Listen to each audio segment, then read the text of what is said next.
Welcome to another episode of Moments with Mark. Glad you joined me today. Hey, I just wanted to talk to you about something weird. Look at my background. Isn't that a beautiful background?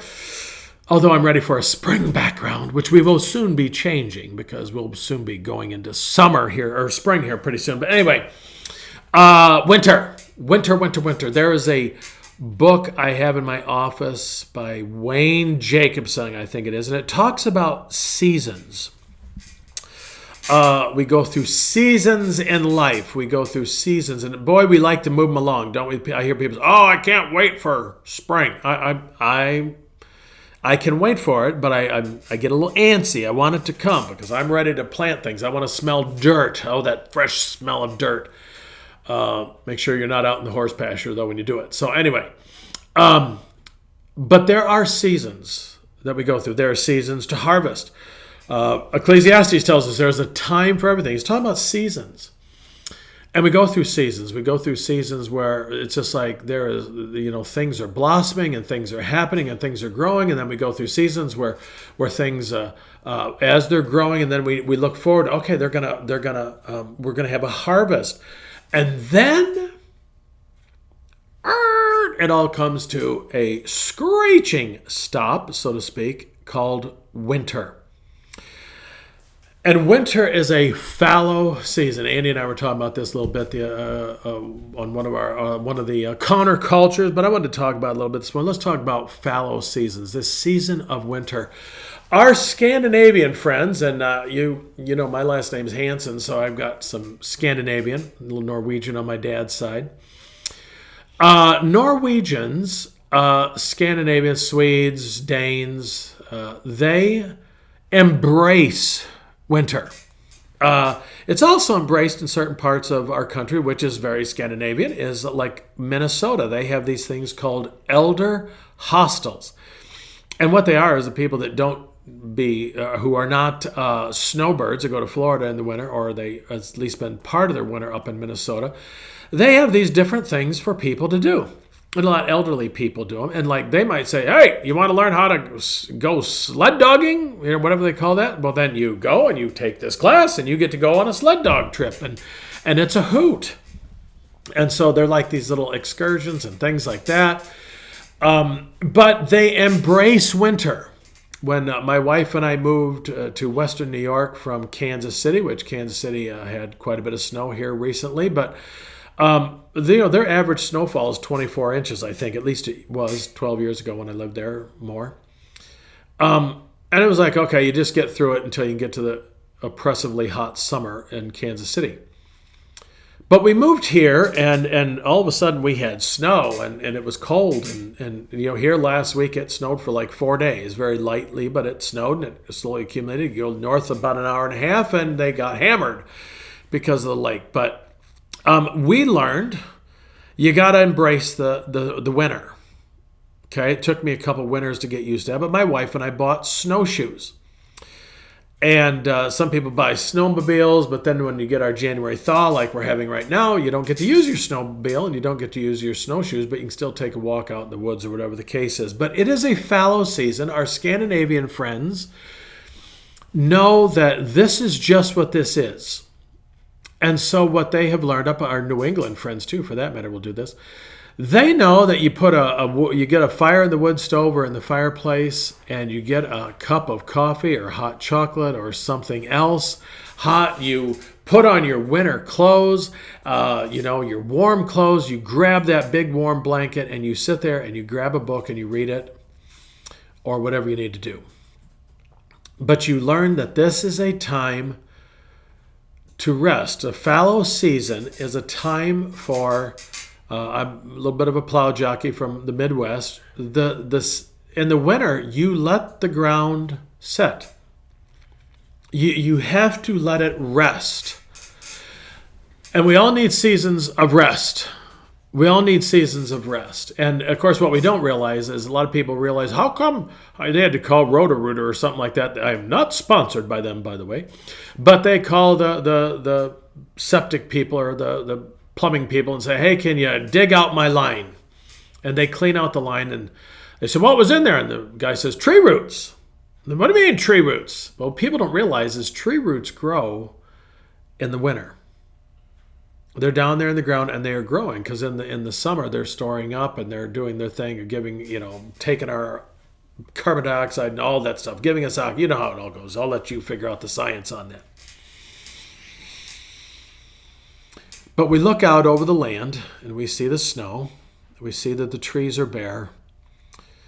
We see that things are not growing like we'd like. And there's a beauty even to that. I look at the background behind me and I see the trees. And there's something beautiful about even a bare tree sitting there. And then we have the pines that still hold on to their needles and stuff. And so there's this menagerie. It has its own beauty unto itself. But here's what I want us to take away from, folks. We need to learn from Scripture. Of course, Jesus says in Matthew 11, at that time Jesus said, I praise you, Father, Lord of heaven and earth, because you have hidden these things from the wise and learned and revealed them to little children. Yes, Father, for this was your good pleasure. All things have been committed to me by my Father. No one knows the Son except the Father, and no one knows the Father except the Son and those to whom the Son chooses to reveal him.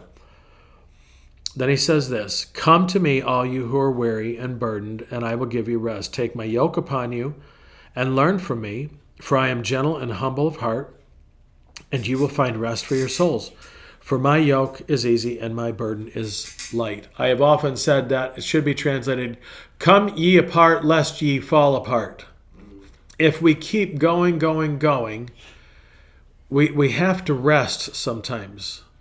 And if Jesus rested, he took a nap in the boat, and he even says here, hey, you need to rest. And he's not telling us something that he does not know. God put it in plan. The Sabbath day is a day of rest.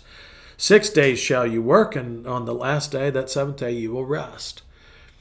Rest is, I remember one time I was teaching on a Wednesday night about spiritual disciplines, and there was this young gal there. She was a little bit...